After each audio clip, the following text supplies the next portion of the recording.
perfect time to move into the next section, where we're looking at these 10 worlds. This is how Buddhism describes our changing moods and feelings, our state of life.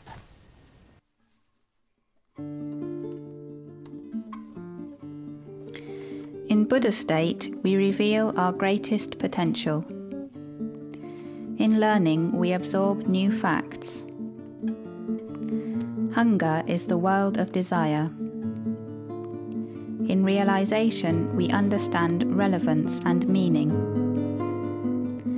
In Bodhisattva, we care for others.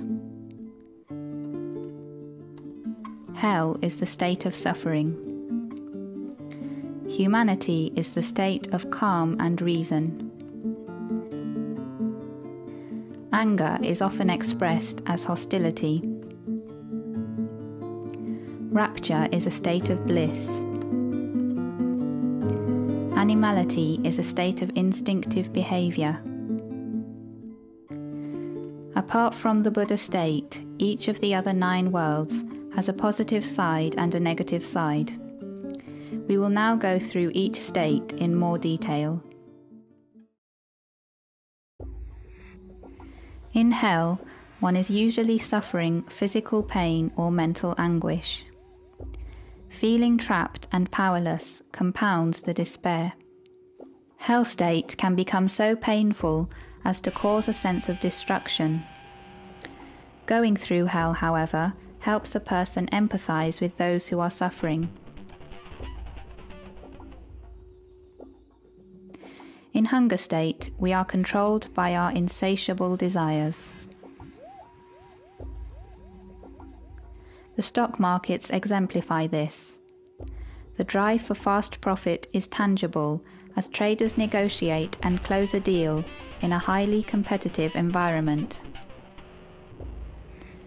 Hunger, in its most destructive form, manifests as the poison of greed. On the other hand, people who desire to help others are displaying the valuable side of hunger. In animality, we threaten the weak and fear the strong. Our unfettered instinctive behavior, lacking any restraining virtues, is often described as the poison of stupidity. Animality is often expressed as the threat of violence. Protective instincts to shield the vulnerable show a valuable side of this state. In the world of anger, there is self-awareness and a feeling of superiority. The disturbed ego will do anything to succeed. To create value with this state, we need to redirect this energy towards altruism. War is the most common negative manifestation of this state. Humanity is a state where reason moderates instinctive tendencies, where we can display our humane qualities. We can start planning, weigh one course of action against another, and come to a rational decision. It's the thinking person's world of calm and contemplation, often referred to as the state of tranquility. Unfortunately, it's also the home of laziness and apathy. In rapture, our desires are fulfilled. Time flies by and we feel great euphoria.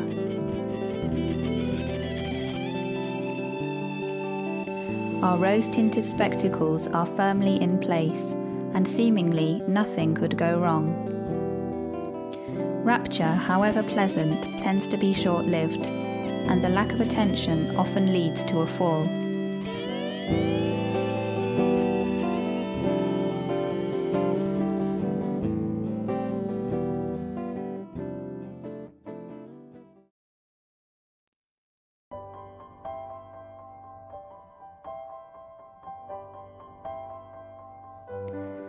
The world of learning requires that we make effort and concentrate our minds to absorb new facts. Education can enable a person to develop and reveal their potential. Although knowledge is neutral, it only has the power to create value when we use it wisely. The state of realization is closely coupled to the state of learning. In this state, we use our seeking mind, our perceptions and intellectual powers to make new discoveries. By evaluating the available information, we can understand the relevance and meaning behind complex issues.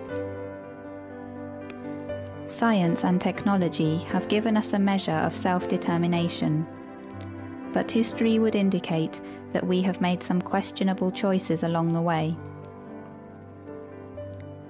In Bodhisattva state, we actively seek to replace suffering with joy. We display our altruism in a practical, direct way. Empathizing with someone helps a person overcome their own selfish tendencies. On the other hand, there can be a tendency to neglect one's own well-being.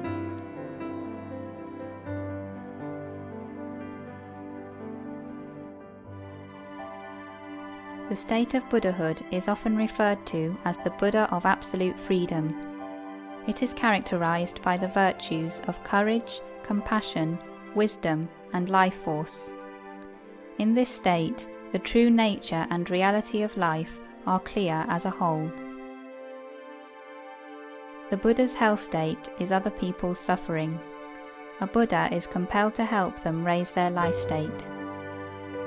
The process of transforming the negative aspects of the 9 worlds into more valuable ones has been called the human revolution.